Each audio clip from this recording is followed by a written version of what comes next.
Oh, I should have done anyway. Oh, yes. Yes. There we go. Hi, Fraser. Hello. Oh, Did you have it's a nice not break? very good light here, I'm afraid. That's okay. You still look lovely. Don't worry. You Oh, don't. stop it. Okay, so you're going to be talking about CreaTech. Yes. Fantastic. Do you want me to keep this slide up, or do you have something that you're going to share on your end, or we can just have I my. have got a PowerPoint presentation, so I will share my end. That's all Perfect. good. Yeah. Stop sharing. Um, I will see if I can make it do as I want it to. I'll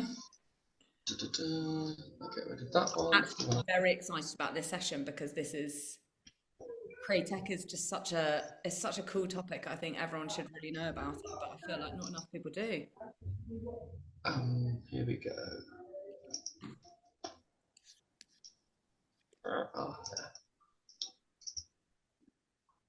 I then present. Can you see that? We can see that. What a great slide. Love that. Good design. There we go. We're ready. We're going to go full steam ahead. All about creative technology or CreaTech. I think it's really important when we approach creative technology that we have to come first and foremost, and certainly in terms of talking to you guys today, from what is creativity. And creativity being not necessarily about whether someone can sing, dance, act, draw, design, but actually as creativity being a mindset of thinking outside of the box, and a mindset of pushing form in any way that we can. So that's where I want to come from in terms of creative technology today. To introduce myself, my name is Frazer. I am a theatre and film director, and I also work within the immersive arts sector as well.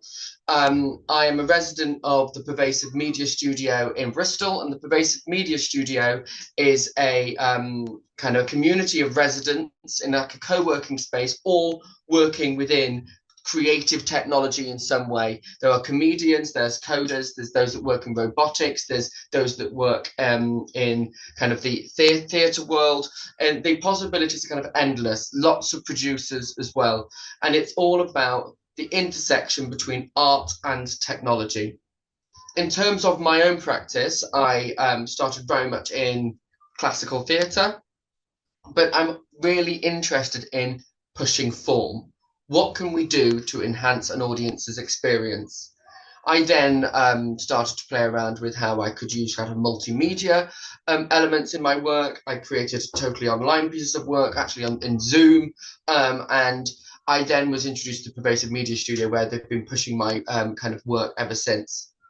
I also have completed lots of work around what do young people need for a career in creative technology, and working with them directly, policymakers and the sector, about kind of making sure we can do the most that we can do to support young people into the industry, understanding what is there and what needs to be done. And so some of this comes from my findings of that research as well, in terms of supporting young people into the industry and giving advice, but also hopefully pointing you in lots of directions where you can research and understand creative technology even more. Because one of the things that I found in my research was that people don't really understand what creative technology even means. And so as a sector and as people approaching jobs, it's like, how do you work in an area that actually sometimes doesn't understand itself? So we all probably know what the creative industries are. They are sectors that focus on creativity, imagination, and innovation to produce cultural, artistic, or digital products. They contribute significantly to the economy and include a mix of art, media, design, and technology. That could be architecture, it could be publishing, it could be graphic design, it could be theatre making, it could be music. It's such a broad sector, and it's actually a sector that in the UK we are one of the best in the world in terms of our outputs into the UK, into the economy, and actually beyond into the world as well. But what is creative technology? And I said about that creativity element.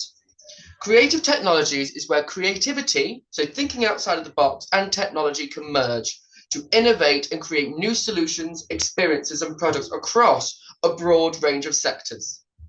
Creative technology doesn't just mean that you are working within the creative sector. It could be that you're working in the NHS and you're doing graphic design, or you could be working with VR and still working within the NHS or within architecture. It's extremely broad. Some of it is audience focused, so it might be about an immersive experience for an audience to be fully immersed in using with projection mapping or VR or augmented reality, all things I'm going to touch upon as I go through this presentation. But it could be that experience, it could be a product. I know someone that has used creative technology to actually create robotic arms for amputees. That still comes under creative technology because of how they're thinking that they're doing and actually how the product is made. As I said, it's all in the range. So that some of you may have heard of Aber Voyage that is currently on in London. That is technically creative technology. They're using holograms to create a live experience. You might have seen the Van Gogh projection mapping experiences where you're fully immersed in all that projection mapping. That is creative technology in terms of the design of it, but also how it is then projected for an audience.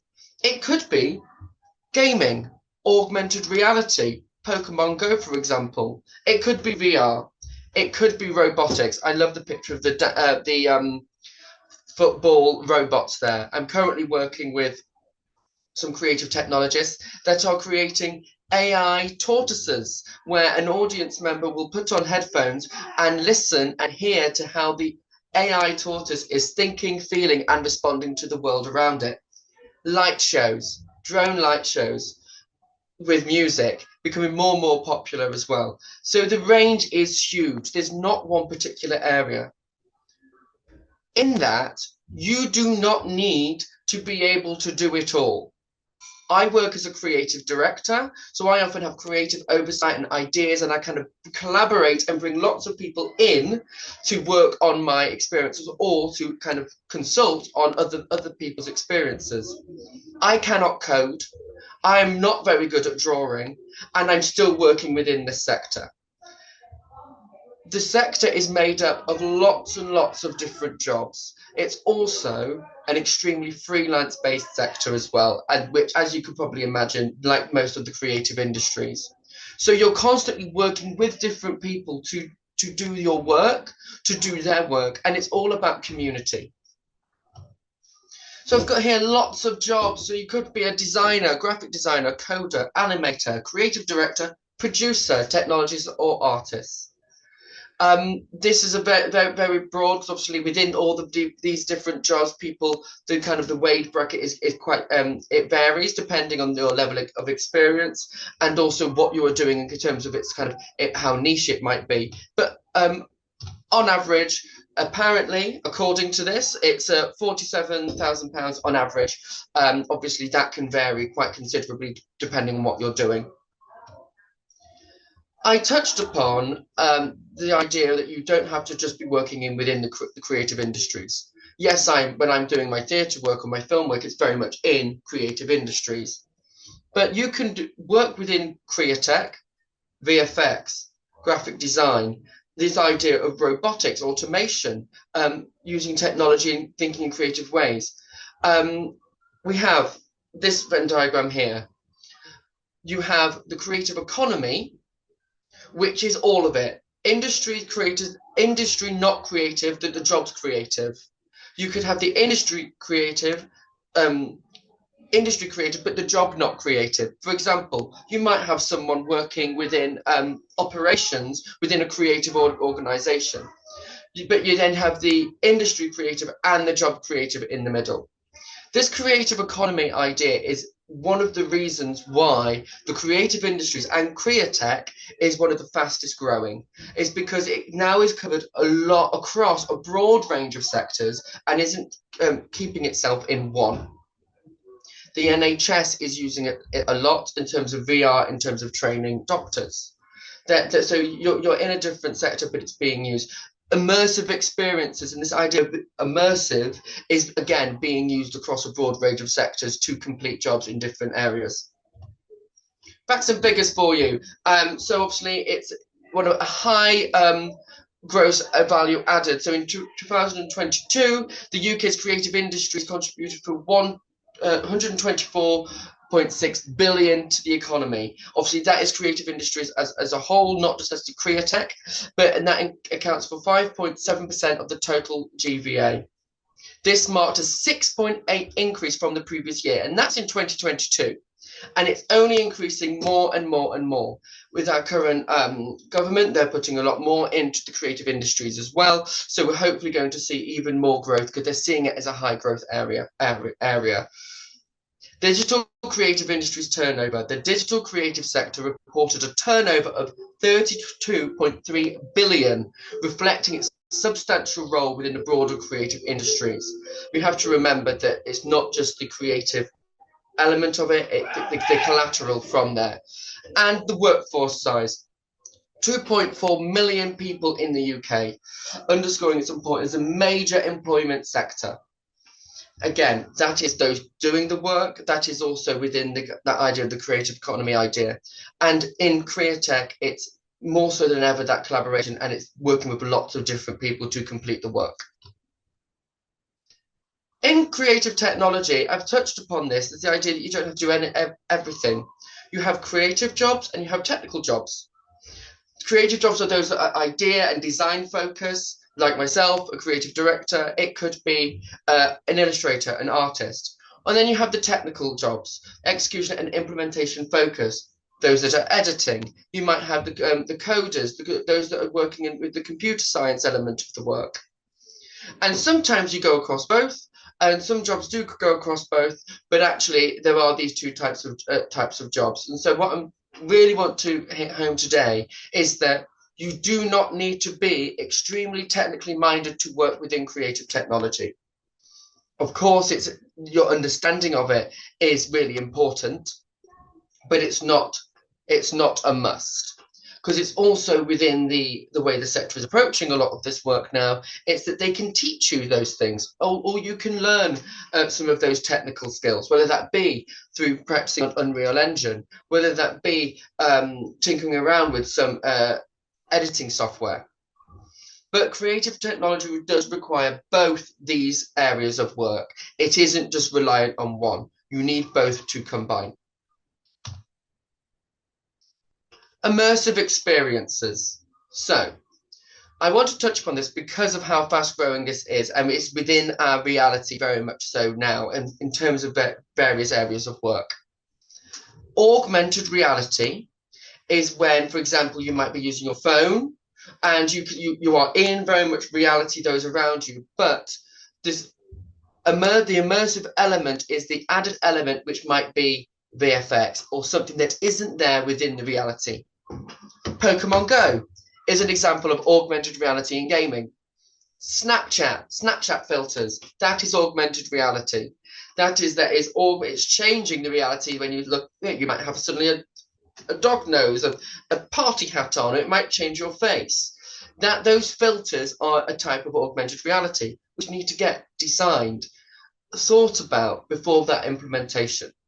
It could be used in product design. It could be used in terms of a shopping experience. I know that when I got my recent sunglasses, I was able to go on the website and I was able to see the sunglasses on my face. You can sometimes see the sofa that you might be wanting to buy in your space using an app or using the software that's on the website that you're using. Again, these are all the types of creative technology. Design has gone into it. The technical elements have gone into it in terms of how that's then put into and responding to the world around you. But it's on a scale. So we have reality, we have augmented reality, and then we have virtual reality. Virtual reality is this when it's a fully immersive experience. We've seen you see on the PowerPoint slide here, you've got the headsets, sometimes you've got the haptic handles, and virtual reality can be used again for a range of things. But there's lots of stages to creating it.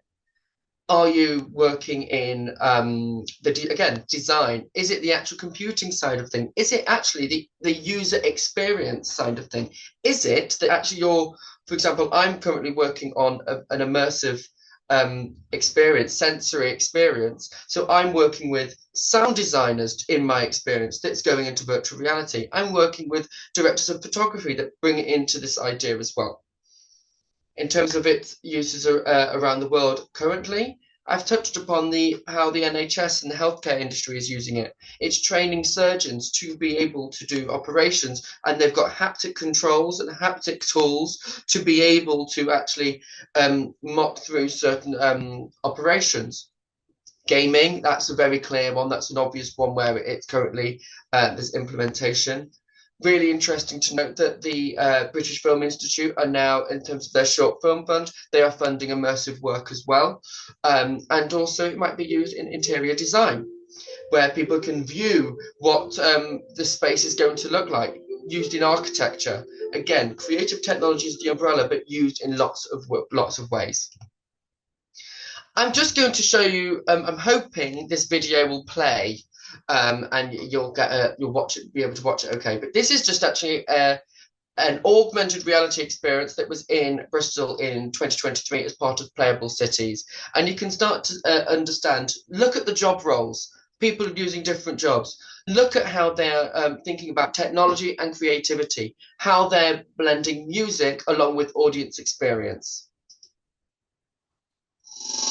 The Fireflies is an augmented reality experience that we're running at Educator, which is a club in Bristol. So our audience, through their mobile phone, they'll point that at this beautiful mural on the side of the building, and we're going to convert that into a portal into another dimension. So the Fireflies have been created by an ancient race to service their every need. So they're worker bees, really. And it's all about overwork and the need for people to get out and have a break and go let their hair down. So we have creatures that are speakers, and they're going to pour through this portal playing this amazing jungle tune by Arcane, and then Screaming Colours VFX is going to turn it into like an AR spectacular. Because this is Playable Cities, we wanted it to be fun. Like, first and foremost, fun. Like, we don't want people to come away deeply thinking about all of the messages that are hidden in this. We want them to leave with a big smile on their face. So Glitch is a new studio, and this is one of our first projects that will be seen by the public. So this is the stepping stone for our entire business. So for Fireflies, we're looking to try and get commissions and get this out there and tour it, but also it's going to be portfolio work to help us build up the services side of our business. We're really interested in the intersection between physical and digital, and in particular location-based augmented reality. Most of the work that Oz and I have done before is app-based AR, and that's great, but it's not very accessible for the average Joe walking down the street. For Playable Cities, we wanted to do something where the user could scan a QR code and get straight into the experience. So the whole thing's meant to be as platform agnostic as possible. So we've made it from the ground up as a web app. So it's not Google, it's not iOS, it's anyone that's got access to a browser. But at its heart, Oz and I are really trying to channel the energy that we had in our misspent youth, running around warehouses and listening to big sound systems, and sort of bring that into a different art context and something that we're working on now. Like the Fireflies, they choose locations based on cultural significance. So the idea is at some point in the future, this might tour to other locations and they'll reflect the music of the location that they choose. So right here, it's jungle and Bristol sound and all of those good things. It's got that rich Bristol heritage. But if you're up in another city like Birmingham or Leeds, it might be something completely different and significant to that location.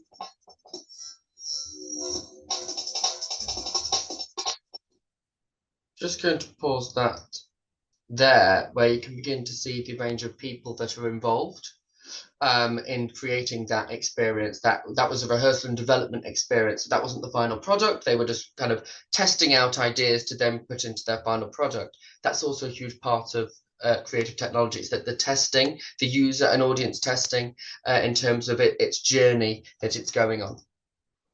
So what skills do you need? What do you need to develop? So obviously we talk about, in terms of skills, we have core and transferable skills, and we have specialist skills. Depending on what you want to go into, you've got the two different types, but also the specialist skills. That might be knowing how to code. That might be understanding Unreal Engine or another VFX engine. It could be in terms of understanding editing in Premiere Pro, for example. They are technical skills. They are things that you need to do that specific job. But then the ones that I really want to push in terms of creative technology are our core and transferable skills. The ones that go across a broad range of sectors, not just cultural, but but they're really important in terms of being a good employee, sorry. Communication, listening and speaking, self-management, staying positive and aiming high. That is a huge thing within the creative technology sector, because it's all about being able to kind of fight through problems and work out what is right. And aiming high comes down to that creative element of creative technology, thinking outside of the box, thinking differently, being ambitious in what you want to do. Collaboration, leadership and teamwork. There are times that you have to take the lead on things, and times that certainly when you're always working as a team. Creative problem solving, creativity, that kind of out of the box mindset, and problem solving, like being able to work through and work out what you might need to do differently to make something work. These are all vital for working in CreaTech, because you're always working with other people and trying to make something better or tweak something so that it's the best user or audience experience or best product that you can. So what do you need to do? So play, whatever area you're interested in. If you're interested in like games and games design, then you might want to, game jams have been spoken about, I know, today, in terms of actually throwing yourselves into that. You might want to tinker with software. Unreal Engine is free, so you might want to play around with that. If that side of creative technology you're interested in, it might be that you're really interested in building things. Build it, share it, go to hackathons, go to all those different things. See what's around your local area. Be inquisitive. Question things. Look what's out there. See what's in your city or in your town or in your local area, because there might be something that might not be labeled as creative technology, but you might be learning the skills that will allow you to bring this into the sector. Do you need college or uni? Okay, there are courses out there, some really fantastic courses in very specific things. It could be games design, it could be VFX, it could be, I know, university level, there are things you can start to study now, creative technology. You might want to be an animator, an illustrator. Those, again, fantastic courses, same with graphic design, that are all elements that feed into creative technology. The reality is, you do not need a qualification to work in the sector. However, what you need to do is pursue what interests you and where you want to kind of develop as an artist. So if you want to develop in being able to use software at a high level, and that's something that you want to pursue, you should do it. But don't feel like you have to succeed in the industry. I went and did a drama degree. I then went on to do a master's in directing, none of which fully went into anything regarding technology within my practice. That is something I have learned at a later date through being inquisitive and questioning and thinking about form in what I am presenting. That is basically me done. I'm going to stop sharing.